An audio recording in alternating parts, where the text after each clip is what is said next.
চট্টগ্রাম কোতোয়ালি থানা বিএনপির সভাপতি মঞ্জুরুল রহমান চৌধুরীকে শাহ আমানত আন্তর্জাতিক বিমানবন্দরে আটক করা হয়। সৌদি আরবের মদিনাগামী একটি ফ্লাইটে সৌদি আরব যাচ্ছিলেন তিনি। বিমানবন্দরের জনসংযোগ কর্মকর্তা জানান, একটি বিশেষ গোয়েন্দা সংস্থার পক্ষ থেকে এস আলমের গাড়ি কেলেঙ্কারির কাণ্ডের বিষয়ে মঞ্জুরুল রহমান চৌধুরীর বিরুদ্ধে অভিযোগ ছিল। সেটির পরিপ্রেক্ষিতে তাকে বিমানবন্দরে আটক করা হয়। বিকেল 5:30টার দিকে তার ফ্লাইট ছিল।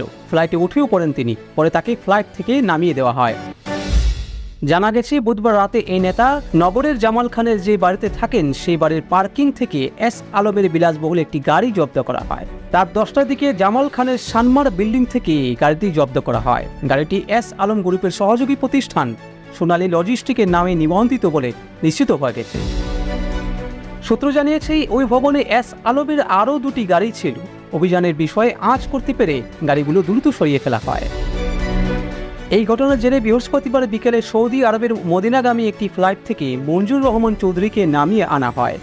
পরে তাকে জিজ্ঞাসাবাদ করে ছেড়ে দেওয়া হয়, তবে তিনি বিদেশে যেতে পারেননি। জানা গেছে, গাড়িটি এস আলম গ্রুপের সহযোগী প্রতিষ্ঠান সোনালী লজিস্টিকের নামে নিবন্ধিত। এটি রেজিস্ট্রেশনের সময় ঠিকানা উল্লেখ করা হয়েছে নগরের আসাদগঞ্জ এলাকার এস আলম গ্রুপের মালিকানাধীন একটি ভবনের। গত 29শে আগস্ট এস আলম গ্রুপের কর্ণধার সাইফুল আলম মাসুদের পরিবারের ব্যবহৃত 14টি বিলাসবহুল গাড়ি সরিয়ে নিতে সহায়তার অভিযোগ ওঠে চট্টগ্রাম দক্ষিণ জেলা 3 বিএনপি নেতার বিরুদ্ধে।